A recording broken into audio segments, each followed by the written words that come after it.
وأولى بالمؤمنين من أنفسهم صدق الله العظيم وصدق رسوله النبي الكريم الأمين ونحن على ذلك لمن الشاهدين والشاكرين والحمد لله رب العالمين إن الله وملائكته يصلون على النبي يا أيها الذين آمنوا صلوا عليه وسلموا تسليما الصلاة والسلام عليك يا رسول الله وعلى آلك وأصحابك يا حبيب.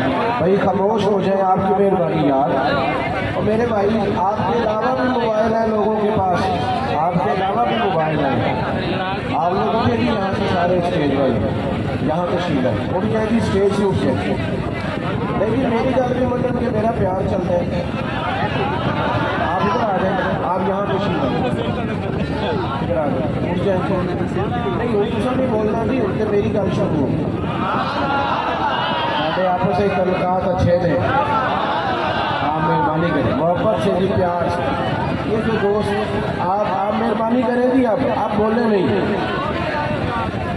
نہیں کسی بولے ہو جی، کسی بولے ہو گال تو کسی بولنا نہیں، آپ ہی بولے ہیں. اچھا مہربانی کریں آپ نا بلند آواز سے درود شریف پڑھیں. الصلاۃ والسلام علیک یا رسول اللہ وعلی آلک واصحابک یا حبیب اللہ. الصلاۃ والسلام علیک یا نبی اللہ وعلی آلک واصحابک یا نور اللہ.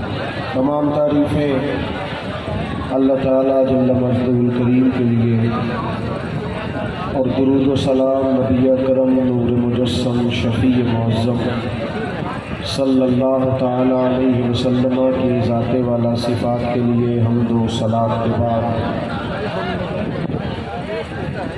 بس کر دیں یار، اب آپ ہی چھوڑ دیں اگر نہیں مان رہا کوئی. بس کر دیں، بولے نہیں. چپ کرانے والے چپ کر دو یار، اس طرح تو نہیں نہ ہوتا. یہ محفل پار گیا، یہ کوئی سیاسی جلسہ نہیں ہے. آپ مہربانی کریں، یہ تو آداب محفل کے خلاف ہے. ویسے ہی اللہ آپ کو سلامت رکھے. آپ تشریف رکھیں، نہیں پیچھے کوئی تکلیف ہو رہی ہے، آپ کو اللہ سلامت رکھے. مان جاؤ، بیٹھ جاؤ. یہ دوست جو کھڑے ہوتے ہیں نا سیکیورٹی والے، آپ ہی بیٹھ جاؤ یار. آپ کو اللہ بڑی برکت دے، آپ بڑا پیار کا کام کر رہے ہیں. بیٹھ جائیں بس. سارے دوست نا بلند آواز سے درود شریف پڑھیں جی، بلند آواز سے پڑھیں، بلند آواز سے پڑھیں.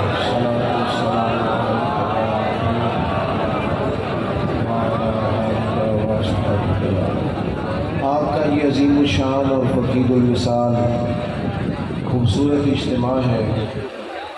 دوستوں نے جنہوں نے اہتمام کیا ہے اور جو تشریف لائے ہیں، اللہ تعالیٰ سب کو برکات عطا فرمائے. ختم نبوت کانفرنس کے عنوان سے اللہ تعالیٰ نے ہم سب کو یہاں بیٹھنے کا موقع عطا فرمایا ہے.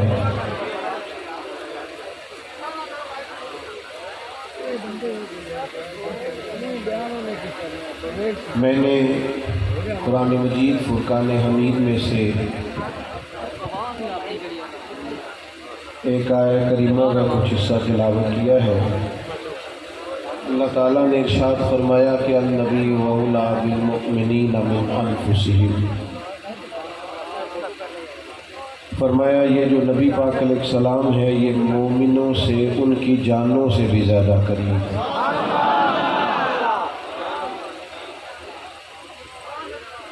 ہمارے بہت سارے دنیا میں رشتے ہیں، بہت سارے لوگوں سے ہم یہ کہتے ہیں کہ اس سے میرا بڑا پیار ہے، میرا اس سے بڑا تعلق ہے، میری اس سے بڑی محبت ہے.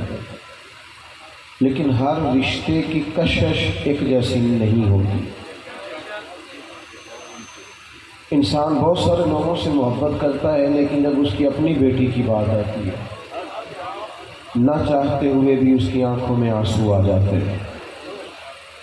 انسان بہت سارے لوگوں کا احترام کرتا ہے، لیکن جب اپنی ماں کی بات آتی ہے تو اس کی نظریں اور اس کا وجود خود بخود جھکتا اور ڈھلتا دکھائی دیتا ہے. انسان بہت سارے رشتوں میں بہت ساری کشش رکھتا ہے، لیکن اس دھرتی میں، اس زمین میں بندہ مومن کے لیے جو سب سے قربت والا رشتہ ہے وہ نبی پاک علیہ السلام کا رشتہ ہے۔ اللہ کے پیارے رسول صلی اللہ تعالیٰ علیہ وسلم کی آپ کو درجنوں احادیث ملیں گی جن میں نبی پاک علیہ السلام نے ارشاد فرمایا کہ میرا جی چاہتا تھا، میرا جی چاہتا تھا۔ حضور فرمانے لگے میرا جی چاہتا تھا کہ میں ہر وضو کے ساتھ مسواک ضروری قرار دے دوں، لیکن فرمایا تمہیں تکلیف ہوگی لہذا میں اسے ضروری قرار دوں۔ میں اور آپ جب اللہ کو مہنگے مہنگے موبائل دے پر کبھی کبھی چھوڑنے بھی چاہیے۔ آپ میری بات پر توجہ فرمائیں۔ جب ہمارا کسی چیز کو جی چاہتا ہے تو ہم کر گزرتے ہیں، چاہے ساری دنیا کے اوپر قدم رکھ کے ہمیں گزرنا پڑے، لیکن نبی پاک علیہ السلام فرماتے ہیں میرا جی چاہتا تھا میں امت پر تہجد کی نماز ضروری قرار دے دوں۔ گویا حضور فرما رہے ہیں میں نے اپنی چاہت نہیں دیکھی، تمہاری نیند دیکھی ہے۔ اللہ کے پیارے حبیب علیہ السلام نے فرمایا میرا جی چاہتا ہے، میرا دل چاہتا ہے، میری یہ خواہش ہے کہ میں لمبی نماز پڑھاؤں، میں زیادہ قرات کروں، زیادہ تلاوت کروں، لیکن حضور فرماتے ہیں نمازیوں کے پیچھے جب میں کسی بچے کے رونے کی آواز سنتا ہوں تو میں نماز کو مختصر کر دیتا ہوں۔ یعنی نماز اللہ کی اور خیال امت کا۔ حضور علیہ السلام نے اس رشتے کی کشش بیان کی جو امت کے ساتھ نبی پاک کا تعلق ہے، اس کی گہرائی اور گہرائی کو بیان فرمایا۔ نبی پاک علیہ السلام فرماتے اللہ تعالیٰ قیامت کے دن انبیاء کرام علیہ السلام کو نور کے ممبر عطا کرے گا۔ سب نبی اپنے اپنے ممبروں پہ بیٹھیں گے، میرا خالی ہوگا۔ یہاں ذرا کسی کو کرسی سے ادھر ادھر کیا جائے تو بندے ناراض نہیں ہو جاتے، بلکہ چھوٹی کرسی مل جائے تو وہ جو کل کہہ رہے ہوتے تھے نا ہم فقیر ہوتے ہیں، درویش ہوتے ہیں، تو چھوٹی کرسیوں میں بگڑ جاتے ہیں۔ حالانکہ دعویٰ درویشی کا ہے، فقیری کا ہے، سادگی کا ہے، اعلان کسی اور بات کا ہے، الا ماشاءاللہ۔ نبی پاک فرماتے ہیں انبیاء کے لیے نور کے ممبر ہوں گے، سب نبی ممبروں پہ بیٹھیں گے، میرا خالی ہوگا۔ یا رسول اللہ آپ کا کیوں خالی ہوگا؟ تو حضور فرمانے لگے میرا اس لیے خالی ہوگا کہ میں رب کے عرش کے سائے میں سجدہ کر کے امت کی بخشش کی دعا کر رہا ہوں۔ ایک ایک چیز کو حضور نے کھول کھول کے امت کے لیے بیان کیا۔ حضور فرماتے ہیں میری اور تمہاری مثال اس طرح ہے جس طرح کسی آدمی نے آگ جلائی ہو اور پتنگیں اس میں گرتے ہوں تو پتنگوں روکتا ہے، پتنگوں کو روکتا ہے، پیچھے ہٹ جاؤ جل جاؤ گے، پیچھے ہٹ جاؤ جل جاؤ۔ فرمایا تم بھی دوزخ کی طرف جاتے ہو تو میں تمہیں سینہ بند سے پکڑ پکڑ کے کھینچتا ہوں، یہ کام نہ کرنا دوزخ میں لے جائے گا، یہ کام نہ کرنا دوزخ میں لے جائے گا۔ تو جس طرح نبی پاک کا رشتہ ہمارے ساتھ بڑا نازک ہے نا، اس طرح امت کا رشتہ بھی نبی پاک کے ساتھ بڑا نازک، بڑا نازک رشتہ، بڑی نزاکت۔ حضور نے فرمایا تمہارا ایمان ہی مکمل نہیں جب تک ہر چیز سے بڑھ کر مجھ سے پیار نہ کرو۔ آپ کبھی صحابہ کرام کا طرز زندگی دیکھیں تو ذات رسالت مآب صلی اللہ علیہ وسلم کے بارے میں وہ جذباتی تھے، یعنی ان کے مزاج کے اندر یکدم رانائی آ جاتی تھی، ان کے وجود کے رونگٹے کھڑے ہو جاتے تھے، ان کی آنکھوں کا رنگ بدل جاتا تھا جب رسول پاک کی بات آتی، اس لیے کہ وہ خاص محبت، خاص آپ کو جس سے پیار ہوتا ہے اس کا ذکر آنے پر فٹافٹ آپ کی طبیعت مچل نہیں جاتی۔ جس سے آپ بہت محبت کرتے ہیں اس بندے سے ملاقات ہو جائے تو آنسو جذبات بن کے بہہ نہیں نکلتے۔ نبی پاک علیہ السلام کے صحابہ حضور سے پیار کرتے تو ٹوٹ کرتے، ان کی صبحیں شامیں نبی پاک علیہ السلام کی محبت کے لیے ہر وقت تر و تازہ رہتے۔ ایک صحابی تھے، 3-4 دنوں کے بعد ان کی نبی پاک علیہ السلام سے ملاقات ہوئی، انہوں نے حضور علیہ السلام کا چہرہ نور دیکھا تو انہیں کچھ بظاہر کمزوری کے آثار دکھائی دیے. فوراً عرض گزار ہوئے یا رسول اللہ میں قربان جاؤں، صحت مبارک. تو محبوب فرمانے لگے 3-4 دن گزر گئے، میں نے سوائے کھجور اور پانی کے کھایا کچھ نہیں. میٹھا کھانا بھی سنت ہے پر فاقہ کرنا بھی سنت ہے. مسواک سے دانت صاف کرنا بھی سنت ہے، اور حضور نے حضرت انس بن مالک سے کہا تھا انس میرے بیٹے صبح اس حال میں کرنا کہ تمہارے دل میں کسی کا بغض نہ ہو، اور یہ میری سنت ہے. یعنی دانت صاف کرنا بھی سنت ہے اور دل صاف رکھنا بھی سنت ہے. ہم سمجھتے ہیں کہ 2-4 میں اکثر دوستوں سے کہتا ہوں کہ ہم نے سنت کا مفہوم بھی اپنی مرضی کا لے لیا ہے نا. الحمدللہ مجھے خط نہیں کرانا پڑتا، میں نے شروع سے داڑھی رکھی ہے، کبھی کٹوائی نہیں. میں امامہ بڑا شروع سے باندھتا ہوں، کوشش کرتے ہیں لباس بھی بامطابق اسی طرح پہنے. لیکن میں یہ نہیں سمجھتا کہ بس بند ہو گئی یہاں سنت، داڑھی رکھ لی پگڑی باندھ لی تو معاملہ ختم ہو گیا. نبی پاک علیہ السلام کی جو سنت سب سے پہلے مشہور ہوئی ہے نا، اور جس ادا سے لوگوں کو حضور کا تعارف ہوا ہے سب سے پہلے، وہ تو صادق اور امین ہونا ہے. مسکرا کے بولنا بھی سنت ہے، لیکن ہر وقت سچ بولنا یہ مدینے والے کی سنت ہے. جب حضرت ابو ہریرہ رضی اللہ تعالیٰ عنہ نے عرض کیا تھا حضور آپ بھی ہم سے مزاح فرماتے ہیں، تو فرمایا میں مزاح بھی کروں تو سوائے حق اور سچ کے میرے منہ سے کچھ بھی نہیں نکلا کرتا. اللہ کے پیارے رسول صلی اللہ تعالیٰ علیہ وآلہ وسلم کی یہ بھی سنت. تو صحابی نے کہا یا رسول اللہ میں چہرے پر آثار دیکھ رہا ہوں کمزوری کے. تو حضور فرمانے لگے 3-4 دنوں سے کھایا کچھ نہیں. اب یہ رشتہ ذرا نازک ہے. صحابی فوراً گھر گئے، کچھ کھانے کو ہے؟ انہوں نے کہا کچھ نہیں. اڑوس پڑوس کے لوگوں سے پوچھا کچھ نہیں، رشتہ داروں سے پوچھا کچھ نہیں. لیکن جب عشق سکھاتا ہے آداب خود آگاہ، کھلتے ہیں غلاموں پر اسرار شہنشاہی. عطار ہو رومی ہو رازی ہو غزالی ہو، کچھ ہاتھ نہیں آتا بے آہ و سحر گاہی. فوراً نکلے مزدوری تلاش کریں. ایک یہودی کے باغ میں جا کے کہنے لگے مزدوری ملے گی؟ اس نے کہا ہے تو صحیح پر ذرا مشکل ہے، پانی ذرا گہرا ہے کنویں میں، وہ نکال کے پودوں کو پانی لگانا ہے. ایک ڈول پانی کا نکالو گے تو ایک کھجور ملے گی. کہنے لگے مجھے منظور ہے. وہ کہنے لگا موسم بڑی سخت گرمی کا ہے. کہنے لگے تو چھوڑ دے مجھے منظور ہے. عشق لگا سی کھیڈا کھیڑ دی تو مینوں کھیڈا بھول گئیاں. میں تے کجل پایا سی یار دے ویکھنے نو، پھر وہ دی یاد وچ روندیاں ہی ڈل گئیاں. حیدر شاہ اس گلی کدے نہ رولدی، پر ہن تے رولدی میں رول گئیاں. کہا مجھے قبول ہے، کروں گا نا، شاید کبھی نہ کرتا یہ مزدوری پر آج کروں گا.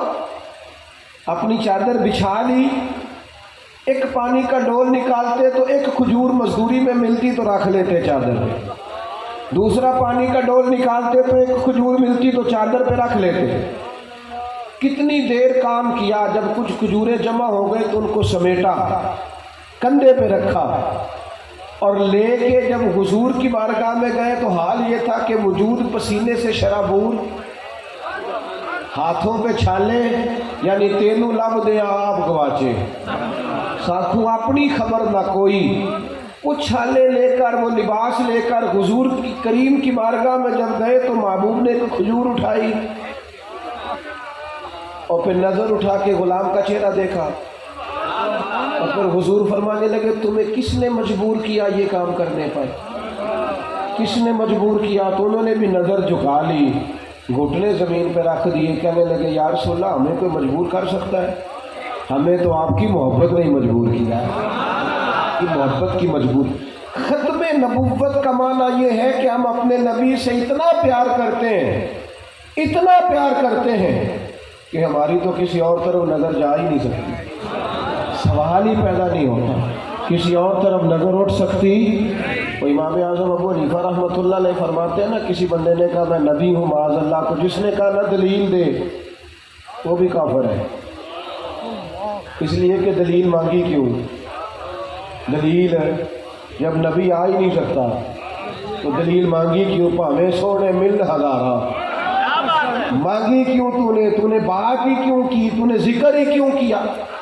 ختم نبوت کا معاملہ یہ ہے کہ نبی پاک علیہ الصلوۃ والسلام کے بعد کسی کی ضرورت نہیں ہے، کسی کی ضرورت۔ اور پھر حضور نے نا ہمیں مکمل کر کے دین دیا ہے۔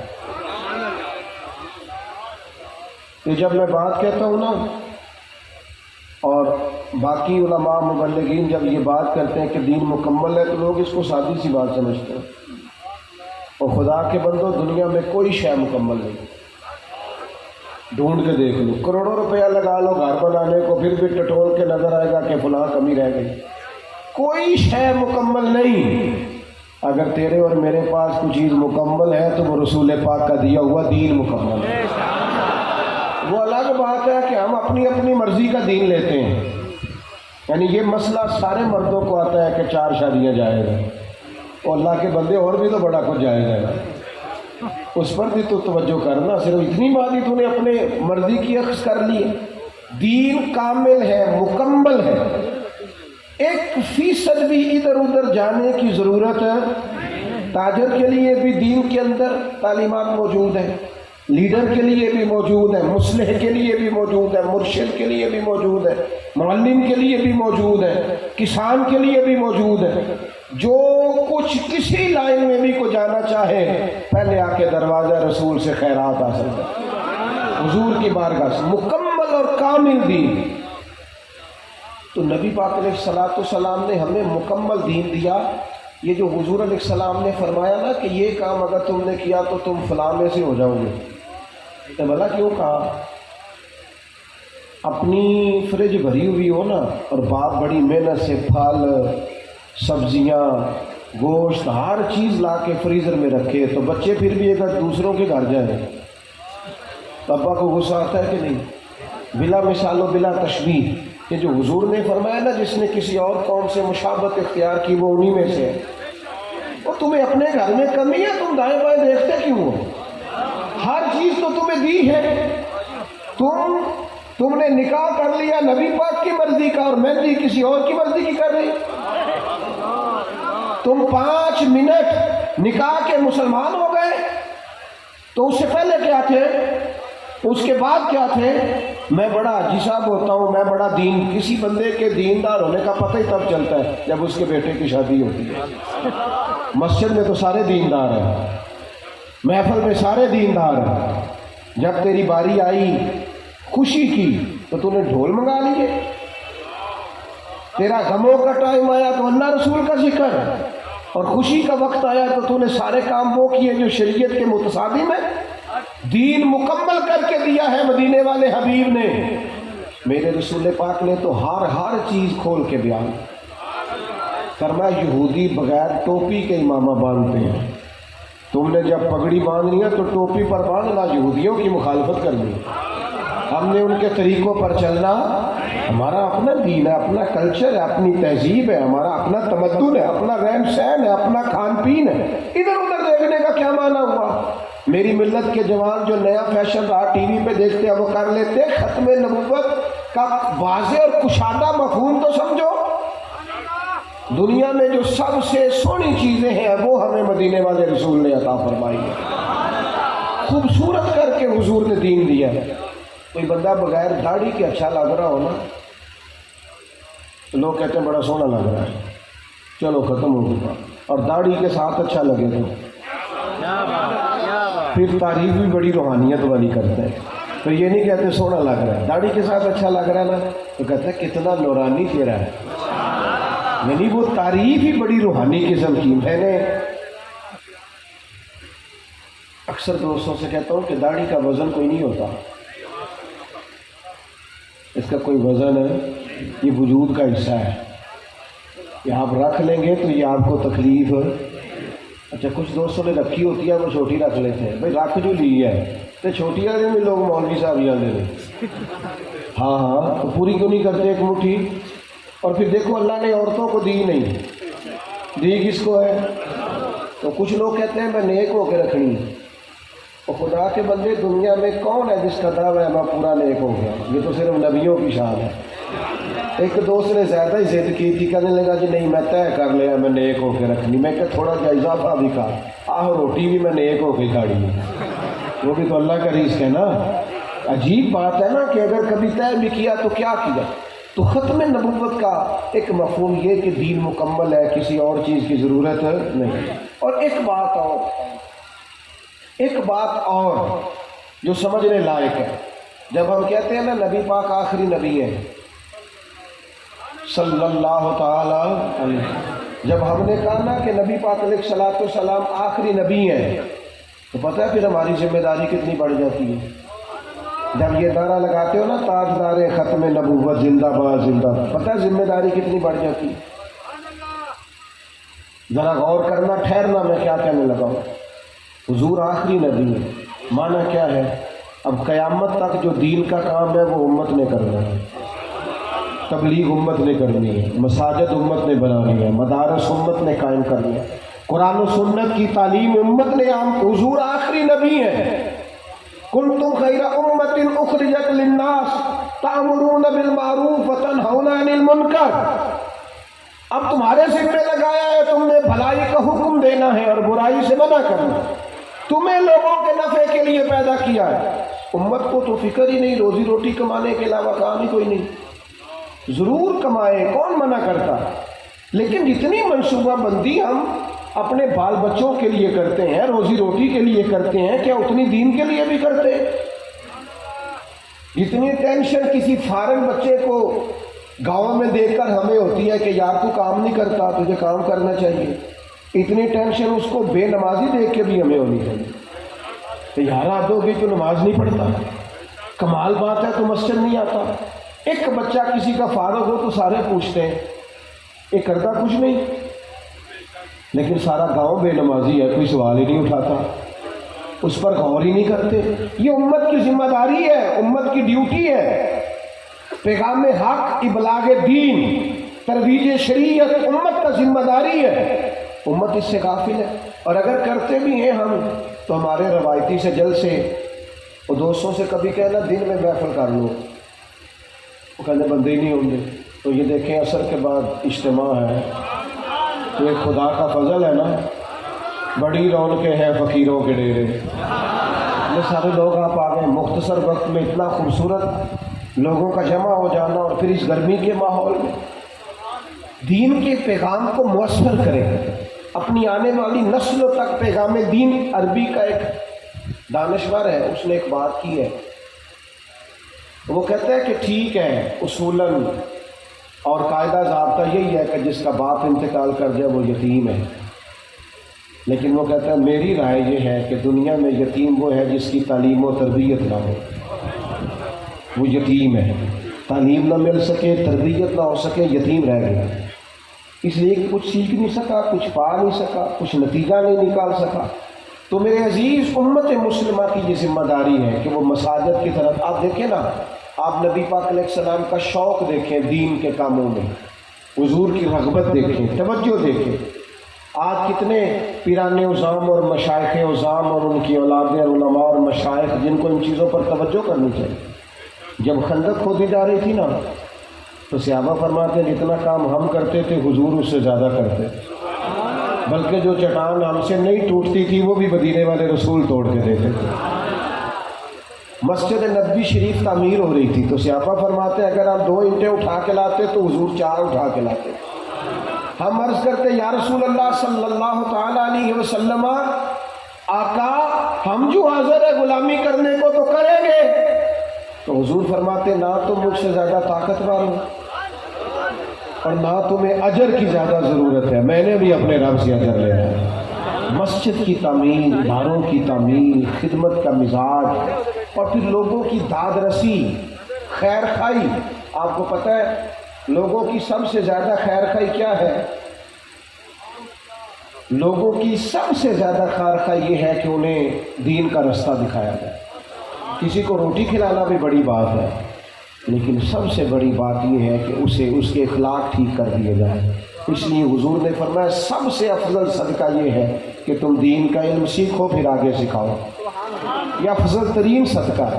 لوگوں کی خیر خواہی کی جائے اور کسی کو گناہ میں دیکھ کر، غلطی میں دیکھ کر، کسی جگہ اگر کوئی شخص الجھ گیا تو اسے دیکھ کر انسان کا جو دل ہے وہ پریشان ہو. اسے آپ کی مہربانی تو ان کی نے دسیا جی میں پیسے لینا ہے ایڈی غلط فہمی.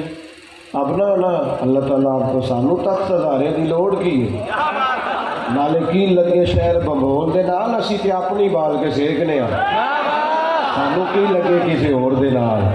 اللہ آپ کو، میں فجر کی نماز پڑھ کے نکلا تھا اور یہ میں تیسری جگہ ہوں، ابھی مجھے 2 گھنٹے کا سفر کر کے ایک اور جگہ پہ جانا ہے. اپنے رب کی بارگاہ میں یہ دعا کی ہے کہ مالک دل کو جب بھی متوجہ کرنا نا اپنی طرف ہی کرنا. یہاں دولت کا شوق، لالچ اور لوگوں سے کچھ لینا خدا ہمیں معاف کرے. کرو مد ہے اہل دول رضا اور پڑے اس بلا میں میری بلا. میں تو گدا ہوں اپنے کریم کا، اور جب کریم کے گدا ہے تو پھر وہ کمی تو نہیں نہ رہنے دیتے. میں گدا ہوں اپنے اور میرا دین پا رہا ہے نہ نہیں. اس لیے آپ بس میرا مضمون مکمل ہو گیا. جب کسی کو غلطی میں دیکھیں پھر تڑپ جائے اس کی اصلاح کی کوئی. آپ کو پتہ ہے حضور کو زیادہ تڑپ کیا تھی؟ کیا تڑپ تھی نبی پاک کی؟ کیا تڑپ تھی نبی پاک صلی اللہ تعالیٰ علیہ وسلم کی؟ حضور کی تڑپ یہ تھی کہ لوگ دیندار بن جائیں.